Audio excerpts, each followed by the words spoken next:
because usually it was Aqua gets ball, then Gyro gets ball, and then if nobody scores and we're struggling on the counterattack, Taroco's going to have to clean up the mess. In this instance, though, Gyro should be the one kind of running point and calling the action. Taroco can go back to being that second option that he used to be when First Killer was on this team and what really worked well for him.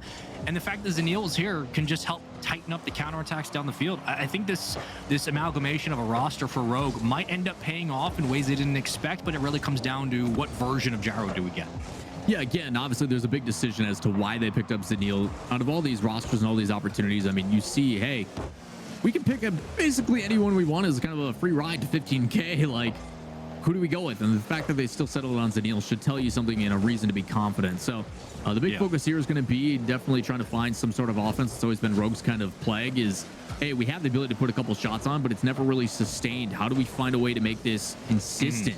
On the other side for Team Secret, that physicality, something that South America tends to lean away from, or is that something that's going to change up? We see a lot of that also in ones as Gyro already chased someone down with minimal boost, but it is Rogue pretty much on offense here in the first minute. Yeah, and if you're Rogue going into this, you should know that South America leans away. So you're going to use that to your advantage. You're going to get up physical downfield. You're going to try to cut down the lanes and make these 50s as choppy as possible. Granted, what a great 50 that almost leads to an opening goal. For Rogue, they have struggled with clean touches before. I wonder again if Zinnia will help that, but it comes down to execution in the end. There's a couple of shots that ring out early, but not a lot falling for Rogue. But this is kind of the kind of pressure. If you're a Rogue fan, you want to see this. You want to see them past midfield with possession of the ball, getting quality shots. Again, as a reiteration for those that are unaware of the format, we're going to be starting here in these crew battles with a 3v3. Just get everybody's feet wet, make sure everybody gets on the field. And the losing team will then pick between 1v1s and 2v2s. The ability to decide, hey, how do we want to tackle this chess match? After that, we then go back to 3v3s as Ashan almost comes in here for Team Secret. Some pressure for them finally as this one passes across. Then we go back and pick the last one we haven't seen yet, whether it be ones or twos. And if we manage to get to a game 5, then we go back to 3. So players advocating, obviously wanting that 3v3 competition, especially with a prize pool of $2 million, makes a lot of sense. But again, a good double touch opportunity here from Taroco doesn't land. So we're going to see the third person in rotation, Zanil, slow it down a little bit, try to go for something on his own. And that's what's scary about this entire tournament. It's like, again, you show up, you unpack your bags, you have a good flight, and you get 15K. If you come to this tournament and you try your hardest and you get a series or two, you're talking about an exponential growth of tens of thousands of dollars as you go on. And that's clearly a big chunk of change for a lot of these players and for teams, yes, like Rogue, who are not be going to the World Championship and they want to have a chance to compete for that prize money. So this is an opportunity to end the year on a high note. And it's certainly a way to test out the waters for potentially a new teammate. As a great save is made through there by Team Secret to keep this one away. Still 0-0, 2 minutes in. And this has been about as close of an opening 3-man hit from both teams I think you could have wanted. Well, double commit on the back wall could be a problem, but it's good control here from Team Secret. Just going to slow it down, go for the solo play with Knight.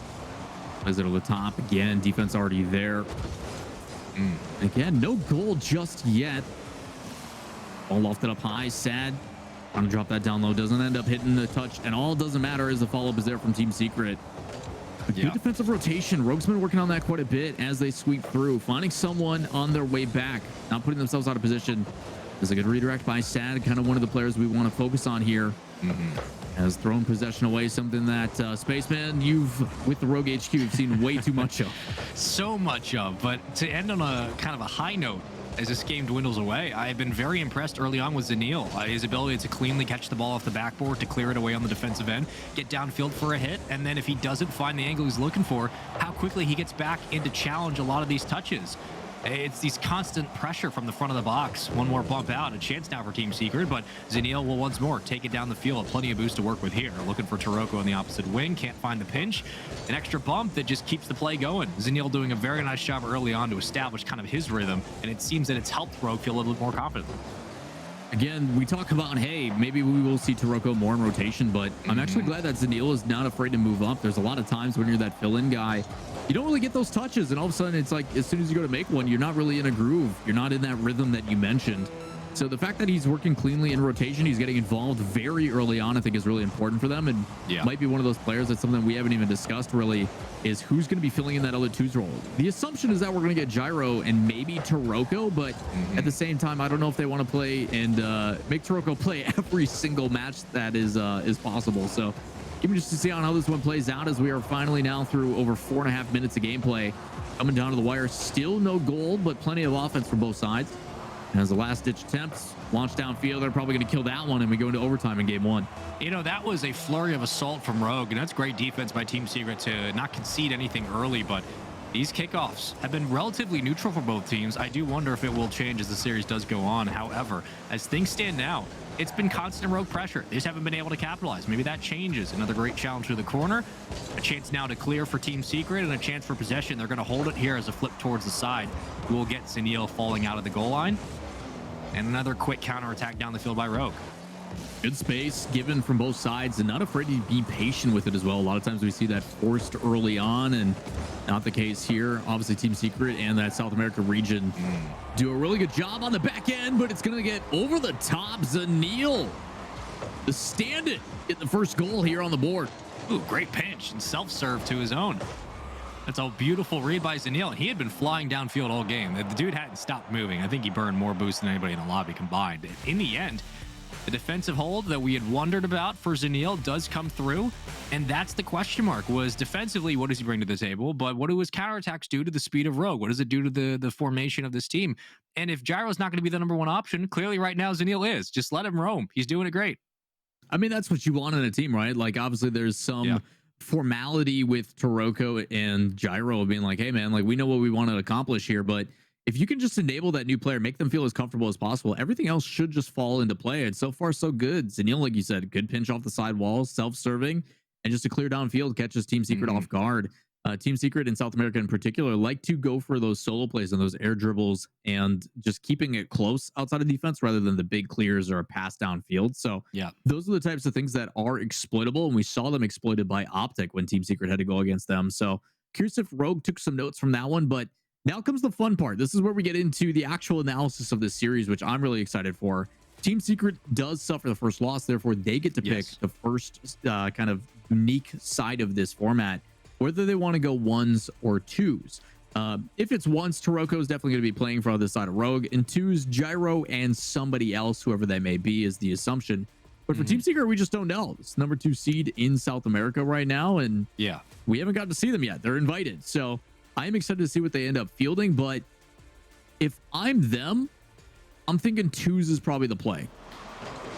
Yeah, you know, I was a little wondering if they were going to go right to twos, given how quickly it seemed that Zanil was getting on their heads in that opening game. But this is a chance to, again, get back to baseline, because it was 0-0 up until we went to OT, obviously. Like, it was a very close game, and the defense from Team Secret certainly held their own. So there's no reason you wouldn't trust yourself again. Now, granted, physicality so far for Rogue has been one of their strong suits, and having Zanil and Gyro in this spot, I like this call, because it used to be Gyro and Aqua, and Zanil just seems like he's playing at a faster rate than everybody else right now. This is a very dangerous game too if you're Team Secret. Yeah, not too many actually know about Zanil. Obviously hasn't gotten that showcase. Obviously Torrent and the Wisdom group over in Minnesota trying to do everything they can to put forth a strong roster.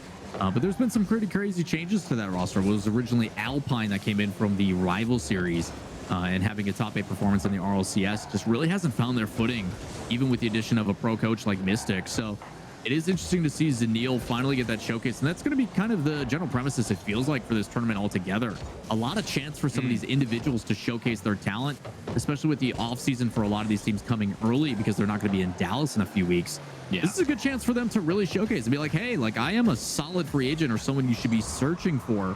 And it's just the beginning. Like, if you've already seen some of these roster changes, free agents like Cash available over in Europe, it's going to be crazy to think about what the next season and the next evolution of our pro scene is going to look like. And it's something that I always welcome. It's always a great time. So yeah, for sure. No, this is going to be one of the biggest off seasons I think Rocket League's ever had, just for talent moving around. My poor heart, man. I don't know how we're going to do it, but it should be a good time. But again, another slow play here. Both teams being pretty patient. Zanil with pretty minimal boost trying to get on that pad, and Joe's going to help himself to it. So this one drops down, should be an easy save and kicked out, but minimal boost going to make it tough to chase. And a good play by Sad, denying both boosts. Should minimize Zanil's efforts here. Just play back in the midfield to go with double touch from Gyro into the corner. Just going to shadow it through and gets demoed. So now having to play patient on the back wall should be an easy save for Zanil with the recovery and staying behind it. It's been a lot of clean touches for Rogue, and I have, more than anybody on this planet, I have harped on Rogue and their inability to get clean touches. Last time you said that? Oh my goodness. For Rogue, huh? It feels like it's been a couple of years. Gyro able to put it through. It's a great setup from downfield with 2:32 to play. Gyro takes it himself, gets it around 1, and finishes the rest. And right at halftime, a good play by Gyro. Again, individual effort just popping it high, and that seems to be the difference maker. Twos is kind of a unique breed because it does still provide the team aspect of 3v3s, but yeah, a whole lot of room to work with. So that individual play that we love in ones can really shine through. So able to break out. And early on, it's going to go off the back wall. A shot there, cut off by Zanil. And this is where that counterattack can be dangerous. He's only got 4 boosts to work with. Is Zanil going to take it solo? He is. Second touch, puts it in, making a third. It's actually not going to go in. Beautiful defense. Trofino doesn't even get phased by it. We sure Aqua's not here? Are we absolutely positive? Like, oh my goodness. That was terrifying. And that's, I mean, look, I'm a small part of me that has been locked away for many months is getting happy right now. But that was ridiculous. And that read from the defensive Team Secret, you can't say enough about it. The fact that it's only a 1-goal game is absolutely mind-blowing, but never mind. Gyro will take it from the sidewall himself. Gets the extra half bump, and, well, he's feeling it. Really good play and a difficult one here for Sensley. A lot of things that he's got to look out for when he's near post because he's not facing north-south. He can't really go up and make a challenge. And for Gyro, all that space in the air. Do I go for a flip reset? Do I fake it? What do I want to do? Eventually ends up working out. So up by 2, Rogue looking solid, proving why they made it through the qualifiers, even though Zanil having to be a stand-in. Seems to be the right choice so far. As it's cut off in the midfield by Zanil, able to get a little bit chasey off the ceiling, has his flip available. It's going to delay it and pinches it on the ground. Almost a great attempt, but it doesn't matter. The follow-up there from Gyro slots on top left up by 3. Yeah, you know, we had the discussion in this game of was 2's the right play, and I don't think we really dived into it. It was more of just like, yeah, you know, you're feeling comfortable, blah, blah, blah. Maybe 1's was the way to go because it seems that Zanil and Gyro are kind of on each other's matrix time right now, and having 1's to kind of hit an equilibrium for Team Secret could have been the play. It's all hindsight 2020, but this has been really impressive. Like usually in 2's, it's maybe a 1-2 goal game for Rogue. In this instance, it has just been complete chaos individually in a good way. It's been a lot of patience and boost control, but a lot of creativity as well with the offense. And as I say that, great save from Gyro. Yeah, really good break check on the back wall. Zanil getting chased down and able to dodge it. So gets the clear, and even though the shot on target, gonna slow play this. Good flick, top right, doesn't matter. Already covered on the backboard. It was actually a really fun thread the other day on Twitter about the decision making that goes into who challenges first, whether it's the person on the backboard or the person on the ground, and why that is. And you're starting to see that. It's something that I hope that more conversations like that become a thing as Trofino slots it top right. Well, that's one way to get your offense back into it. Not a lot of time, but my goodness, what a pass and what a read. Barely beats out Zanil. Upper 90 couldn't have been any better. If that touch is a hair to the left, that ball's hitting the post. Again, Rogue been given a little bit of space, but when they challenge, it's been successful. Those are little differences that it's going to take for Team Secret as another chance here. Good demo, but followed up. Something that, again, South America, not always the most common, but when you go for an air dribble bump, it's almost successful, but good defense. The tandem of Rogue been pretty solid. As again, bump on the outside, Gyro recognizes it and has to cut it off. Great check too by Gyros. He's going to just be happy to play this one around slowly. That probably should have been a goal, but it doesn't matter. It's going to hit the ground, and now Rogue on match point as we go back to 3v3s. What a way to start the day. If you're able to come out here quickly in a 3-0 fashion, granted, we're only 2 games deep, but there was quality offense from Team Secret just a little bit too late, and Rogue had complete control of this game. Constant pressure, possession time was theirs, the creativity on offense was theirs, the passes were great. And what was really interesting was, again, their freedom with the ball. Like they weren't bumped, they weren't getting pushed. And that's the takeaway. Team Secret didn't have a lot of physicality to stop plays like this from Gyro, plays like Zanil counterattacking through the back wall. Maybe that physicality is sorely needed right now. Yeah, you're talking about the difference maker of being able to get up early and challenge, and two is what it feels like is just two people monkeying as fast as they can. Just go challenge everything, be aggressive through demo rotation, control the boost. You're basically taking ones and adding a player you can pass to. That's literally all it is. So that same mentality of staying on the ball and being able to manipulate it in any capacity is really important. So excited to see how those adjustments now go back, because even though you just played 2v2s, immediately swap back to 3v3s. We're back to the standard. It's not easy. It really keeps these players on their toes. It's really tough to kind of get into a groove when everything mixes up. So we're gonna be jumping in as we get an early preview of behind the scenes and the players. But again, having that coach behind them, something that Rogue does not be able to discuss through some of the problems as you see in the mid. Very talkative. Corrupted G. Currently, same. Not with the squad. It's the same person. We love Gabe.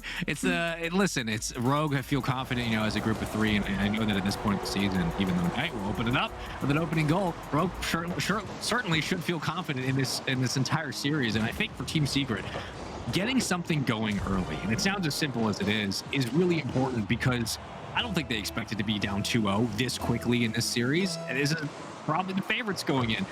Now they have to work for the back line and really remake this series from what they can find. Yeah, there's been a lot of conversation too, and I'm curious on your take on it. Obviously, we've gotten to see the highest level when we're watching these spring majors like we did a couple weeks ago. Yeah, we're talking the best of each region. But now in tournaments like this, as well as in Dallas with the wild card coming up, we are going to see some of this international competition not go against the very pinnacle of each region. You are going to see some 3 seeds play some like 8, 7 seeds, which I think is really exciting. We're kind of getting that right now. We've got the 2nd seed in Sam going up against the 9 seed in North America with a player on loan. We're talking about this depth and the physicality and everything else that comes with Rocket League, and kind of seeing this evolution of like, okay, maybe these regions do have a little bit more in the tank, and being able to showcase that for us here, very, very blessed to be able to kind of just get to sit back and watch and enjoy this international competition, because it is still quite a bit of a rarity, I think, in our space, and hopefully that changes more so in the future as things kind of get back to normal. But good shot here from Team Secret, beating everybody to the ball and up by 2. Yeah, it just does take a little bit of time for that to get going. Saw this from Rogue earlier. Double tap to set up a teammate, centered out perfectly. And yet, to get back to your point, this tournament matters, I think, for the teams that want it to matter. Like, if you're an SSG, a Complexity, a FaZe, a Falcons, like this is the type of tournament where you're just going to work on the small details. You're going to refine and polish your game and get ready for Worlds. For other teams, this is an opportunity to, without a lot of pressure, find out what works and what doesn't and change up everything. So like if you're Rogue, if you're a team like Almid, who maybe didn't expect to be in this spot, this is a clear advantage for you, because you get extra practice against the best in the world, which you don't normally get, but you also get a chance to actually win some extra money. So there are different layers for a lot of these teams, but there is so much to learn and so much to be gained from even the best. Yeah, even as a fan, you're seeing some of the things that just weren't the case just seasons ago. I mean, you just saw Rogue try to go for an infield pass play. It was a great pass downfield on the right-hand side. They were going to redirect that back mid, but all of a sudden you see physicality from South America to not only deny the pass from even becoming, but then you have Sad come in and cut off the pass. It's like you're seeing this small evolution, these little minute details. Just the evolution of Rocket League has come so far. So as a fan of the game at a high level, it's been really impressive just to see how much things have progressed in such a short time, both on a macro level, but also on a micro level, both within the region itself, as well as just Rocket League as a whole. As everybody on Rogue decides they want to go up for that one. Doesn't really lead to anything, but it's Rogue. Team Secret with possession and pressure on offense yet again. The interesting thing about the meta change is that it used to take a couple of seasons before we would see things kind of develop. Now it takes maybe a series. Like for Team Secret, are they going to get physical? They did in the first 2 games. It's a play style they're not normally accustomed to, and already they're doing a little bit more of it. Like, granted, it's not as the same level as like a FaZe or a Dig, but in this instance, you're seeing teams and even the best in the world make small adjustments, whether it's the physicality, whether it's the ability to pinch the ball, whether it's the ability on counterattacks and defense and all that stuff. Teams who are the best in the world in the RLCS at this level of the game, in this stage of the game cycle, they're able to make those meta changes as a couple of months goes by rather than a year.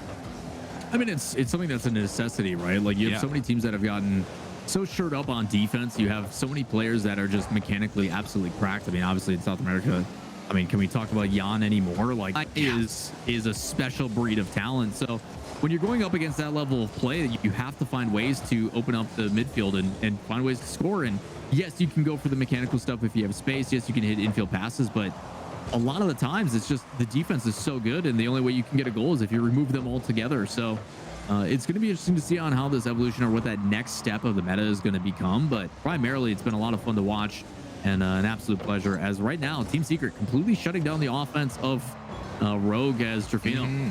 Minimal boost going to put himself in no man's land. Could be dangerous as he rotates back. Is able to get that right boost and should be fine as Secret. Again, happy to play boom ball. Play back down the other field. Just going to survey the middle.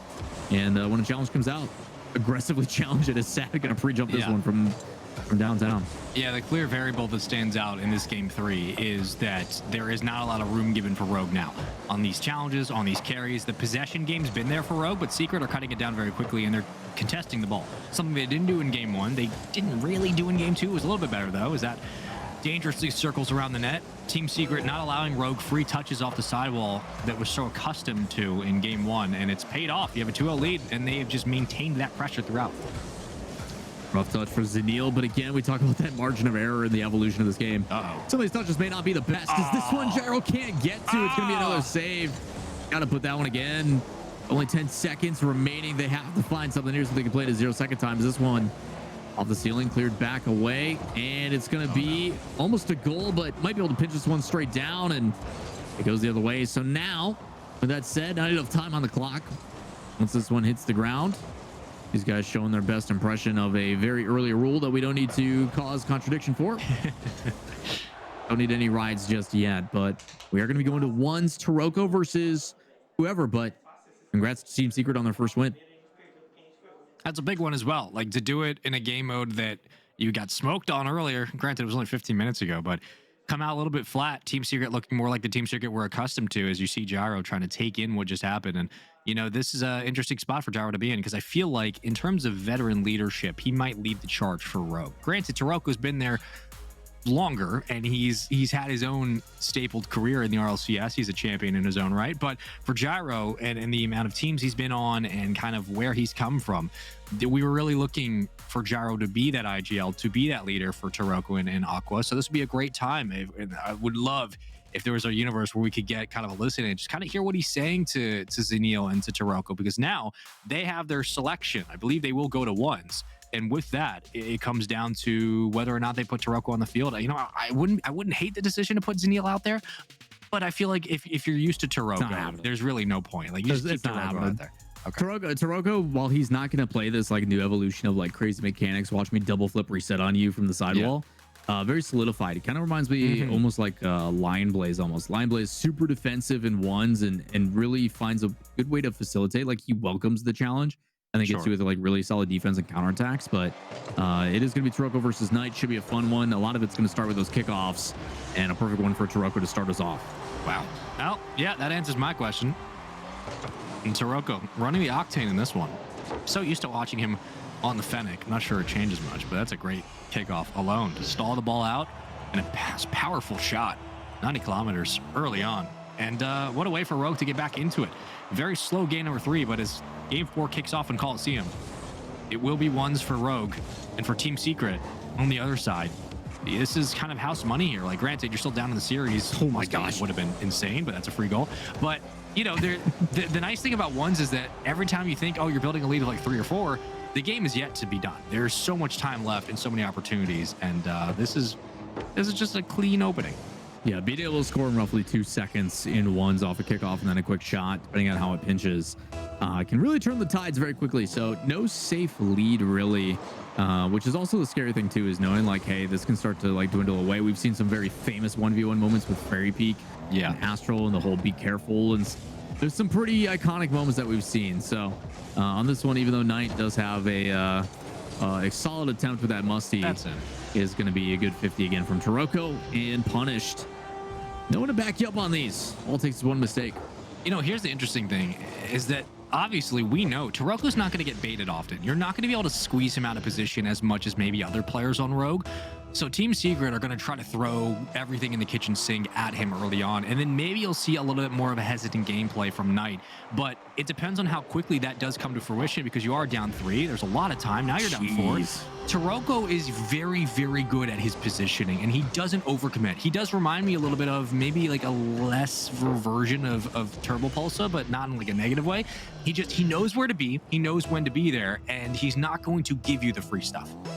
I think the cool thing about Taroco in ones too is it does showcase his game sense and his game IQ. A lot of times, like you said, very consistent, very stable player, which I think is fantastic in a LAN environment. When you're playing for this kind of money, having a player like this that doesn't really make mistakes, really clean and solidified, and he's going to be consistent is super important. But also has a really good understanding of the game. Exactly knows when, hey, just a second ago, I'm going to beat you to this ball. I'm going to have a free aerial shot on target. But then at the same time, hey, you're rotating back. You can't catch this. I'm just going to throw it on target. So again, Taroco punishing the little things, and that's what's so great about ones is you find out very quickly the flaws in your own game based upon when you challenge, how much space you actually have. That positioning and that spacing, bread and butter here as he's going to fake one. 50 doesn't work out, but this figure 8 format and positioning going to lead to another boost. He's going to take it high, and here's how Knight's going to challenge this one as he just throws it on target, and he's happy to try to play the boost game yet again. Awkward recovery should be fine, and he's able to deny that one too. So, and he's getting every single big grab as well. Like he's gotten 1, 2, 3, 4 in a row. So there's not a lot of boost here for Knight. Even if he wants to get the small pads, it's going to take more time to circle back into the ball. But Taroco, I feel like he learned a lot more from First Killer than most people give him credit for, because First was essentially playing ones against squads of 3, and Taroco was responsible for cleaning up the mess. Like he was responsible for tracking down the ball, making sure First Killer got back into the play, but also, you know, being the only backline that we had for a long time. I feel like he has picked up a lot of those ones tendencies, and he's been able to execute it so well, which is why you see kind of the patience on every play that he has. He juggles this one right down, and Taroco makes it 6-0 with 3 minutes to play. I remember the narrative when he came in and we're like, yo, Taroco's probably the most underutilized third man in Rocket League when it was 100%. First Killer playing his one show. And you're gonna, again, a lot of times, and this is what I like about these events, is you don't get to see these players showcased. Because they are on a 3s team, it is not their job to do all the flashy. Like their job is to win. That is the only purpose, and whatever that means, whether it be a lot of defense or just good saves or consistency. But they're professional players at the end of the day. Like they are still like 300 MMR over the top of you in ranked. And Taroco's showing exactly why. Yeah, he's a staple of that rogue offense. Yeah, you could be down 4 goals with 2 minutes or so in ones. Like we've seen that comeback before. We saw it during the charity tournament. But when you're down 7 and you're down consistently in the boost grabs, the possession, just everything is going against you. You got to score something. The only way to break the monotony is to score a single goal. Great pinch, but better read from Taroco. And watch how he followed that one on the opposite wall to track it down. He just knows exactly what Knight's going to do with the possession. He's not going to over-challenge. He's not going to go up for a 50 that leaves him exposed on the back line. He's getting every boost he needs. He's able to avoid the bump, and he's going to get himself an 8th goal. Oh, really smart as well on that side wall. As he's retreating back, watch his positioning. I don't know if we're going to get to see it on the replay here, but on the back side, again, he has the ability to turn and challenge, but instead he's just welcoming it in. He understands, hey, my possession's gone. I can't make this challenge because all it takes is one cut to get around me. And then just faces it well. Not only does he have to prepare for this air dribble bump that's coming in, a lot of things that he's doing right. Focusing in on Knight, though, like it's not like he's playing poorly. It's just these small little mistakes, you know. When you're down, you have to play a bit over aggressive. You're trying to make up a 9-goal lead now. So yes, aggressive challenges, finding ways to catch Taroco off guard, but that only plays into Taroco's hand more. A guy who's so good on positioning is going to be passive. He's going to be patient. He's going to bite you on those fakes. So Taroco completely dominating this game, and rightfully so, because the decisions he's making have honestly been perfect so far. Yeah, he's played it all like he was off the kickoff in the start of this game, and when it stands out most, it really is that you should have just stayed there for 2 minutes. You should have just stayed there for 2 minutes. Call it quits. Well, finally, Team Secret get themselves something, and I think it's in fact of that rule right there. But you would love that, right? Like just to get something on the board, you'd rather have one than none. And for Knight, a chance, an absolute chance. Look, there's a lot of time left, but it will take a quick couple of goals in succession to make this one realistic. Oh, a good start here, and Taroco trying to get back. It's not going to do it. Again, we saw Taroco score 8 in 2.5. And this is going to be fun, too. Like, hey, you're the one playing, your entire team surrounding and huddled around the computer. That's a vibe. They're clapping like, hey, you got one. Let's go. Pity claps. Good vibes from everybody. I love that. Again, at the end of the day, there's still a lower bracket, so not want to count it out yet. Still 2 minutes, plenty of time. As the shot on target should be able to get back on this one. Good control and probably going to take it to the ceiling. Soft touch. Can't get underneath it and pull it off. Has the boost, but should be plenty of time to get back. Flip reset. No, just going to take the shot and a good delay here from Knight. Again, that mix up. Got to find ways to work that in. Does catch Taroco's defense off guard. Well, cuts the lead down to a third. And all of a sudden, you're looking at a potential quick momentum swing. There is no way, I'm saying it now, there is no way that I'm betting against Rocky, but Knight is proving me wrong. Goal after goal, kickoff win after win, he has found a way to chip away slowly at Taroco.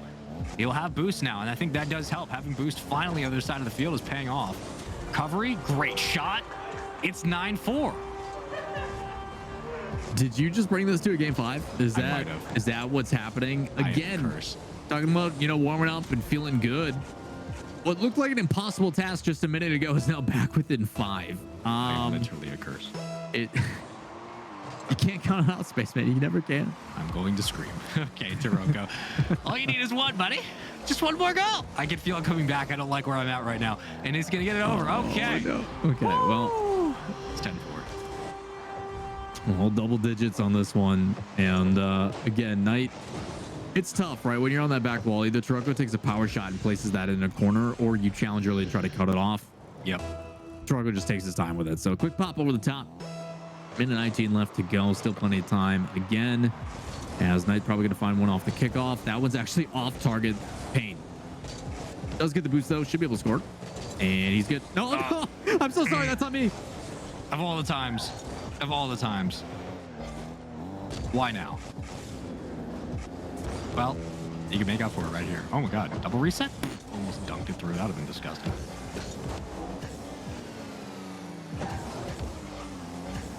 Really interesting.